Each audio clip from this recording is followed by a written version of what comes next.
smo v Ocinju, večji del vasi Ocinje leži tu spodaj pod nami. Pred 1000 in več leti so bile vse te vasi ob meji nemške, oziroma večinsko prebivalstvo je bilo nemško. Po nekih podatkih je leta 1921 živelo v vaseh Fikšinci, Kramerovci, Ocinje in delo Sredice tam gor na hribu preko 1300 nemških družin, ki so pozneje ostale v Jugoslaviji.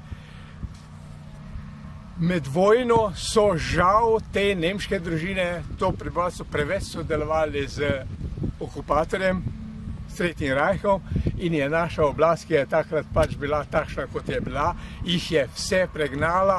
Moram pa povedati, da po izjavah nekateri se sploh niso upirali, ker so hoteli iti v svojo veliko domovino v Nemčijo.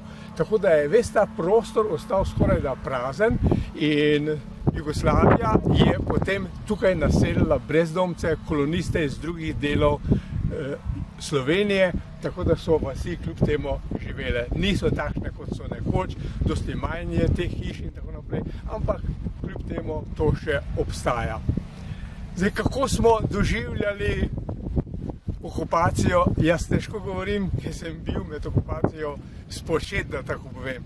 Po govoricah ljudi pa, kot pravim vedno, nisem preveč ponosen na svoje prednike. Preveč smo se poklanjali Nemcem, nismo se upirali, tudi ne Madžarom. Po drugi strani pa je morda to bil edini način za preživetje, ker hrast se lahko v viharju zlomi. Naša drevesa, jelša, breza se pa upognejo. In takšni so bili verjetno tudi naši Prekmurci, ki so se pač novim gospodarjem, pravzaprav starim novim, ker do leta 19 je tu bila Avstro-Ogrska, Nemci in Madžari, so sprejeli tudi tega novega gospodarja in si niso nič kaj prida upirali. Tako da o narodnoosvobodilni borbi v tem delu ne moremo govoriti. Večina se jih je celo poskrila ali pa pobegnili so, da jih ne bi trebalo iti v nemško ali madžarsko vojsko.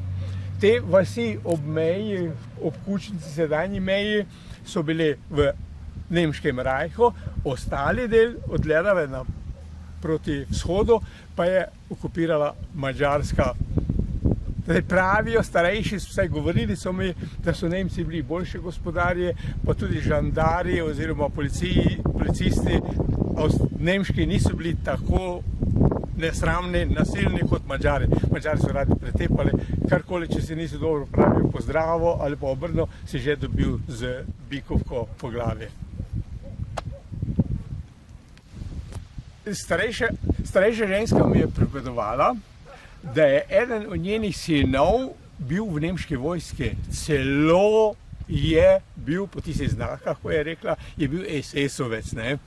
In ko se je vrnil in mama, ja, zakaj pa to delaš, zakaj si stopil v nemško vojsko, pa je odgovoril, mama, če bo Hitler zmagal, bom jaz velik gospod. Seveda na srečo Hitler ni zmagal in se ta sin nikoli ni vrnil več nazaj v to vas, Gornji Slaveče je to bila naslednja vas, in je ostal rajši v Avstriji, se tam poročil in tako naprej.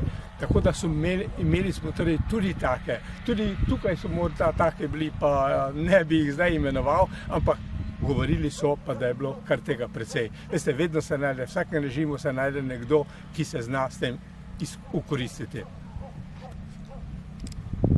Nahajamo se v eni od naših vasi, v Ocinju, poleg spomenika, ki smo ga postavili v spomin rdečearmejcem, ki so spomladi leta 1945 prodirali preko naše občine proti Nemčiji, da tako povem, in jih je tu preko 100 padlo. In v spomin je tale spomenik tukaj in vsako leto se mu poklonimo, pride pa vedno tudi ruska delegacija, ki prinese venec, pa da se potem malo pogovorimo, tako da ohranjamo ta spomin. Rusi pri svojem prodiranju so se tu začasno zaustavili, da bi prodirali proti tistemu hribovju tam naprej. Normalno, ker je tam položaj zelo neustrezen in je preko 100 padlo. No, kmalu so odšli, seveda so pa okupacijske sile poslali tukaj in tiste zgodbe, ki se zdaj širijo pa govorijo, so resnične. Poseljevalo se je, sicer to ni bilo klasično poseljevanje, vzeli so si pač to, kar je pripravljalo.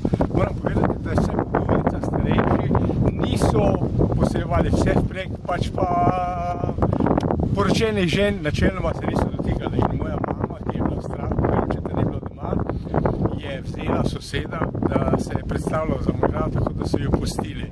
Imela pa potem problem z mano, ker me je eden oficir ruske armade na vsak način hotel odnesti. Star sem bil takrat 2 leti, skoraj ne, dojenček in pravi, da nima otrok, pa da bi rad to vzel. Seveda,